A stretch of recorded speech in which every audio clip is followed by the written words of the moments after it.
Welcome back, everybody. So glad you could be with me here today. Walter here in what was to become the new workshop. So, the new digs. A little bit of an echo in here.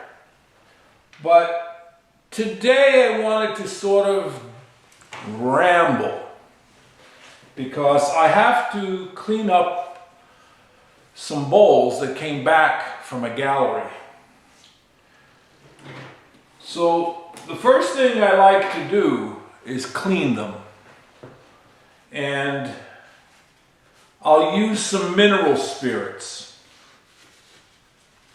because the mineral spirits will take off oil and grease and wax and price stickers. Okay, so I like to clean them good with mineral spirits. Now, this will also take off any of the wax that I had put on. And that's okay, because I'm going to refinish these. Okay.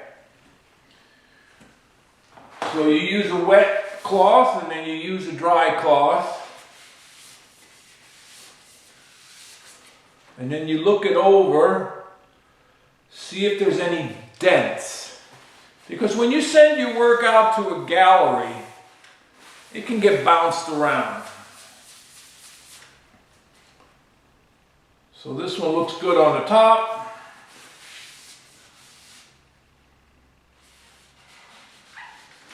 Pretty good on the bottom. And let's see if that price sticker will come off. Yeah, it's gonna be a little tricky. So, this is what's left over from my 2018 wood turning. And so these were unsold in 2 different galleries. So bring them back, clean them up, polish them up, we move on. So I peeled the sticker off here. Now I have to get rid of the gum. So part of today's video, I would like to talk a little bit about videos unpublished. I did a video the other day. I was passionate about it.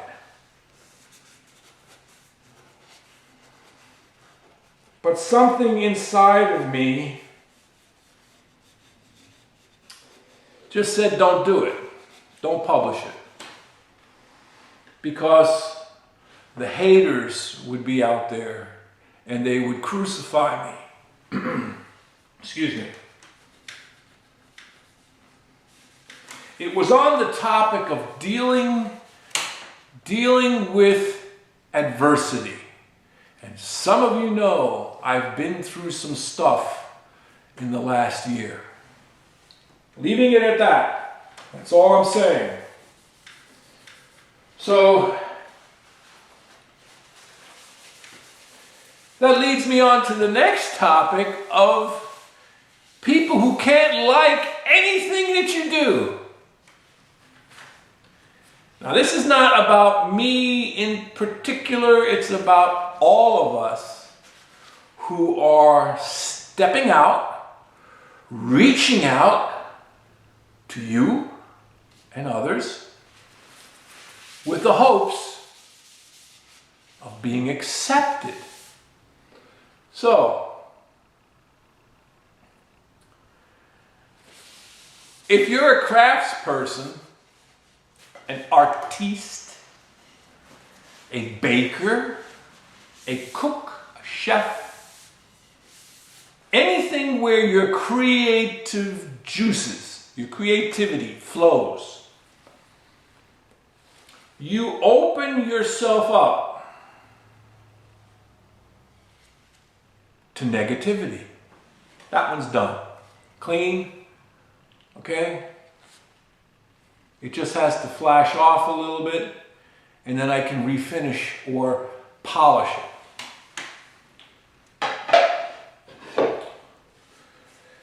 So,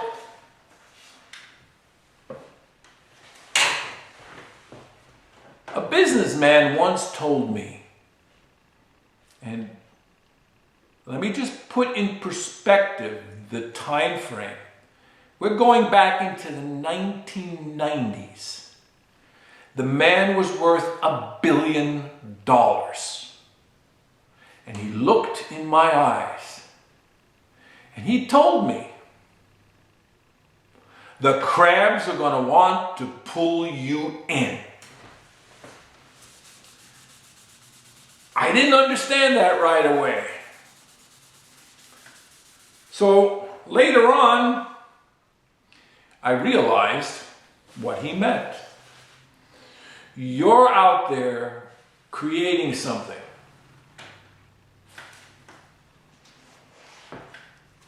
Now, some people just don't have a creative bone in their body. That's not their fault. I am not dissing them.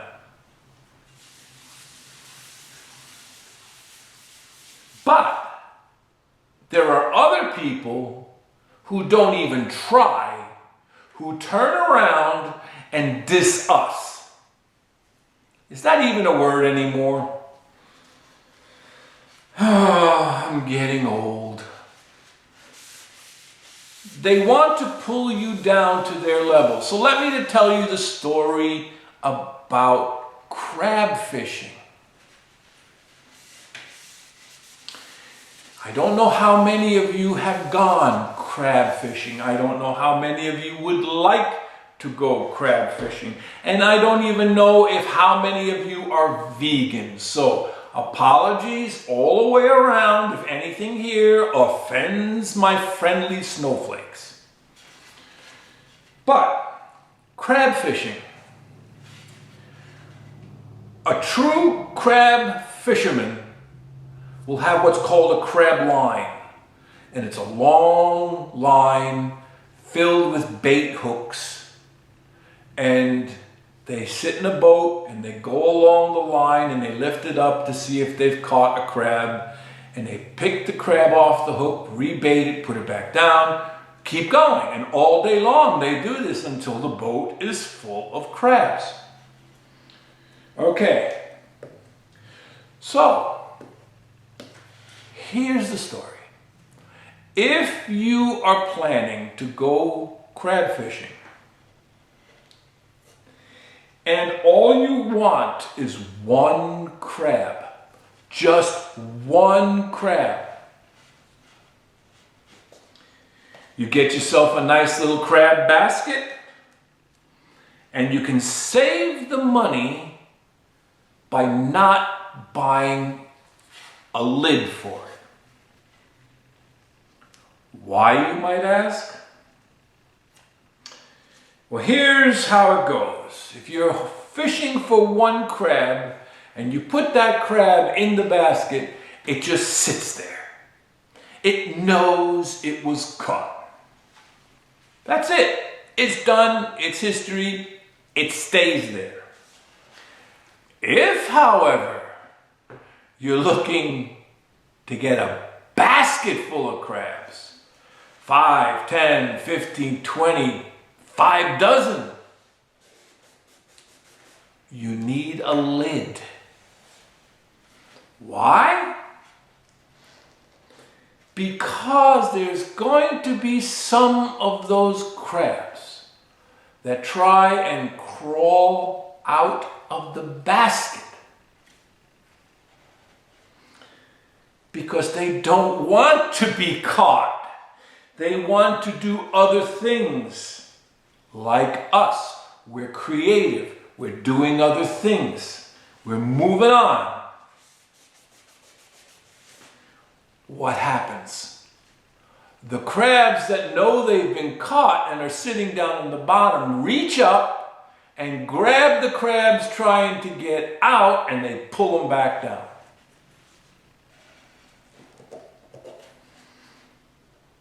That's what being a crab is. You just can't have anybody else trying. I'm not even saying succeeding. I'm talking about just trying to succeed. Giving it the old college try.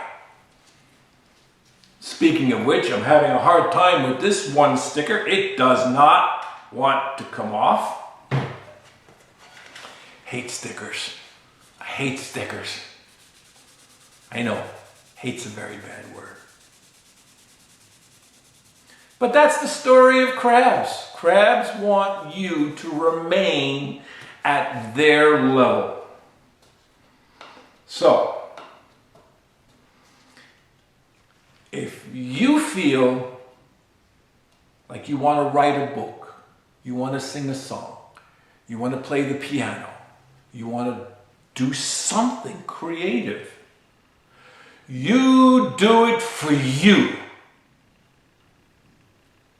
All of these bowls, all of them, I originally did them for me. Then they go out there in the real world with the hopes that someone, anyone, might be interested in it. I got the sticker.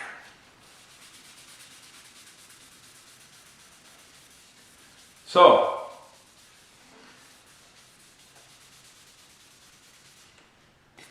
now what about selling things, marketing? I have never figured it entirely out, especially with as fast as the world is changing. There was a time I had it all figured out. It was about 20 years ago. About 20 years ago, I could make something. Take a picture of it, maybe a second picture of it, maybe a third picture of it, put it on my webpage. Put a price on it, put my email address and say, if you want this, email me. And they did. I sold 110,000. That's well, let me go this way so the camera gets it right. 110,000 baseball bats. Baseball bats, sticks with handles. All just by saying, I got a dozen of these, who wants them? That was 20 years ago. I went from 1999 to 2012. I went through the Great Recession, and I needed surgery, so I sold the business, I sold the equipment. I didn't want that headache if the surgery caused any problems, all right? You know what I'm saying? You shouldn't think negative thoughts, but you have to plan ahead. Surgery itself was a success. However, by fixing one thing, they found another thing. And now they found two more things that are all challenging me. And that's what's part of my video Unpublished about dealing with diversity. You have your own challenges. I have my challenges. If we can help each other, phantasmagorical. I wonder if that's a franchised word. There we go. We got that walnut one pretty much cleaned off, ready for refinishing. Sometimes these get tricky. Here's a cherry one. Interesting thing about this cherry one is the grain is heart side up. See the rings? No, excuse me, sap side up. That one's sap side up. Let's see. Oh, never mind. But it causes those rings in the center. I don't know if you can see them really well. But I look for my dings, I look for my scratches. Pretty much they're not too bad. It's these stickers that it would have been nice had they used a temporary or a non-permanent sticker. So getting back to the haters, I have to laugh. I'll post a video, and this is sort of just a, I don't know, chat in the living room or a chat in the woodshed with dusty splinters. But I post a video. I have no idea who's going to like it, who's going to give me a thumbs down, and in all honesty, I really don't care. That's a Google thing. They use that to measure, and I bet you didn't know this, but a thumbs up is worth exactly the same as a thumbs down. It just shows interaction. That's all it shows. So I'll post a video not knowing who's going to like it, who's going to hate it, and I'm a fairly nice guy. I try to not offend. But I'll get these thumbs down on videos. It's like, huh? I'm talking about red oak. How can I get a thumbs down? It's just wood. Oh well.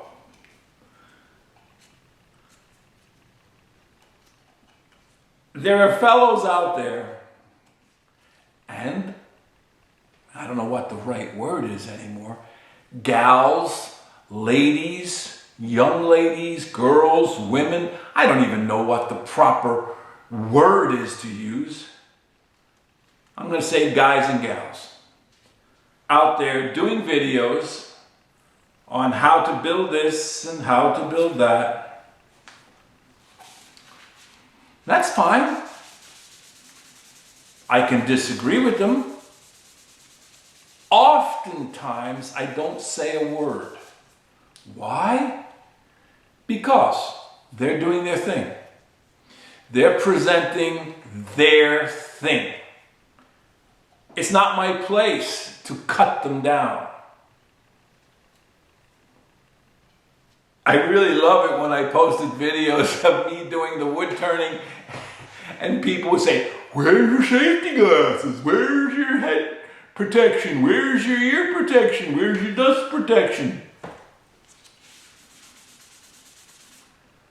They couldn't start out by saying, "You know, you did a great job. You really should consider personal safety protection." That would have been fine. But no, they come right out of the chute and say, "You're a moron for not using safety gear." It's probably the same person that drinks a six-pack of beer and says, "Hey y'all, watch this."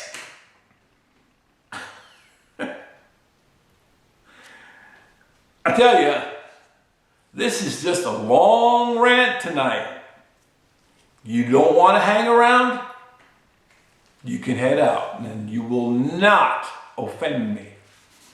But I did want to discuss cleaning your woodenware, cleaning your products when you get them back from a gallery, and what to look for, and what's the next step. Now, I noticed something.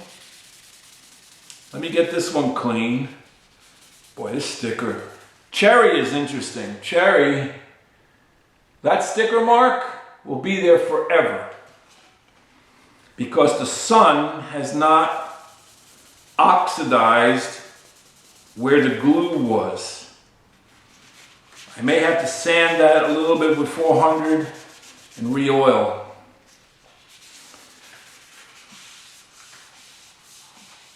Let me finish this one up, and I'm going to get up and go over and get another one that I did, which they don't survive transport as well.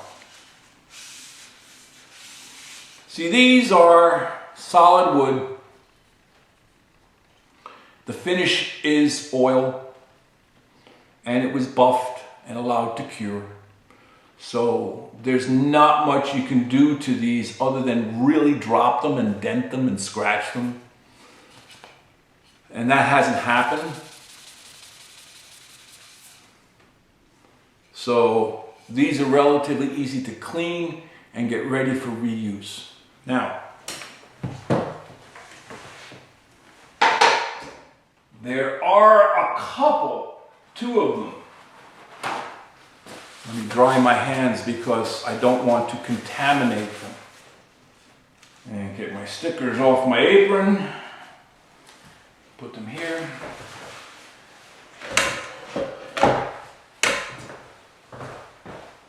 Oh boy. These, oh, can you see me? Yeah.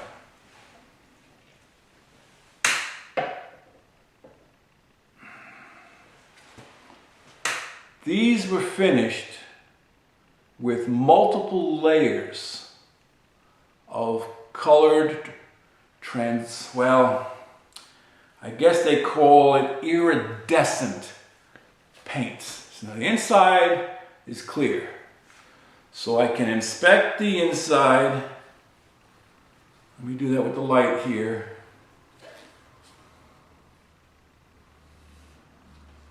So far this one looks pretty good. This whole inside was lacquered, clear polishing lacquer, high gloss, okay? This began with a sanding sealer, then black, a couple coats, then the iridescent paints. I don't know how close you can see some of these great colors that are in here. Sort of rainbowish, iridescent. Okay? So, these don't travel well. You have to be really careful. The lacquers can chip, and if the black paint isn't holding on, you'll get a chip. So these are going to have to get wiped off with mineral spirits, sticker taken off, and then go through and touch up any small chips. They're mainly on the rim there. 1, 2, 3, 4. Mainly on those corners, I think, which is good. I can go in here with black paint and touch them up, which is a fine brush, and then wipe them. Don't let the paint dry built up. Wipe them.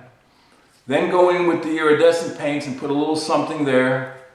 Wipe them, and then come in with the sanding sealer and the clear gloss, and then I would lightly sand this whole thing and give this whole thing one entire new coat of gloss. So it's a lot of work, and it can go bad. If your humidity's not right, if you put too much lacquer on, you can muck it up. So I love making these. They're beautiful. However,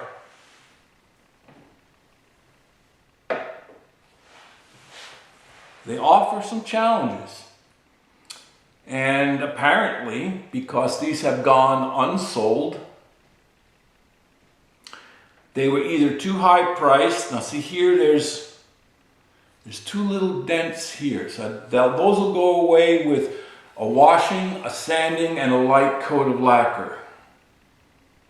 We get that all the time in furniture and cabinet making. You'd be shocked at the furniture you have in your house as to how many times it's been fixed. So this side has a chip here, two little small chips here, one over here, second one over here. So I'll have some repair on this one as well. This one has some beautiful coloring. Look at that. Look at the coloring in that. I'm gonna stand up. Look at the coloring in this. I don't even know if you can see it. This one is beautiful. Purples and reds and blues and silvers and gold. Absolutely beautiful. And yet, you could use it as a fruit bowl. So that's about it for today, everybody. Let me have a sit down here. That's about it for today. I'm going to keep cleaning these with mineral spirits. I did want to point one thing out to you, though. Gloves. We never wore gloves when I was apprenticing. I am not condoning it. I am not saying it was right or wrong. It's just we didn't do it. And we used chemicals like benzene. Naturally, lacquer thinner. Now, in our ear, when we hear the words lacquer thinner, we're just thinking, oh, la-di-da-di-da, it's a thinner for lacquer. Methyl ethyl ketone is in there. That'll kill your liver. I happen to have liver disease from all that finishing. Now, it's under control. It's getting better, and the older I get, the less I deal with these nasty chemicals. So, benzene, trichloroethane, and then they came off, well, it started with carbon tetrachloride, which was a non-flammable solvent to replace acetone and lacquer thinner. Then they went to 1,1,1-trichloroethane, which is what is in your contact cements. Oh yes, it's non-flammable contact cement. It's got all sorts of chlorinated solvents in it. So, a word about gloves. These are nitrile gloves on my big mitts. This is the XL, and that's as big as they get. These help with oils, solvents up to a certain degree. But when you get to some very, when you get to some very high volatile compounds, acetone, okay? Acetone, lacquer thinner, methyl ethyl ketone, trichloroethane, all of those, you need special gloves because they'll go right through these into your skin, and they may even melt these. These are okay with typical linseed oil, tongue oil, walnut oil, mineral spirits, turpentine to an extent, if it's natural turpentine, and then of course all the soaps and waters and stuff like that. So these are relatively safe. But if you're going to get into paint stripping, and you're going to start using paint strippers which contain chlorinated solvents and high-level solvents like acetone and other nasties, you need to get gloves that will resist those chemicals. So don't think that you put these on that you're safe. You're not. Even some paints and lacquers, you're not really safe from these. But if they flash off quick, you're okay. This has been one of the longest videos I've done. But I'm not editing it, and I'm not going to do a second take, and I'm not shortening it. No. You're getting it warts and all. But when you're watching YouTube videos, if you've made it to this point and you hear just what I'm going to say now, when you're watching YouTube videos from anyone, you have to think, how many videos did they do that went unpublished? How much did they do that got cut on the editing room floor? Okay? We're just people. We make mistakes. I say things wrong. I'm not Robert Redford. I'm not George Clooney. They wish they were me. But the reality is, we are taking a piece of ourselves and we're putting it out there for you. You like it, you don't like it. Doesn't matter. What matters is, I did it, and I did it for you. If you want to do better, you go out and you do your own. Nothing's stopping you. If this old guy can do it, so can you. It's the same with all the woodworking. It's the same with all the plane videos. It's the same with the sharpening. It's the same with the chisels. It's the same with the saws. It's the same with the wood. Everything is the same. If I can do it, you can do it. Hey, listen, I got a bunch more bowls to clean up. You go head out to your shop. Go make some videos. Or shavings. Walter out.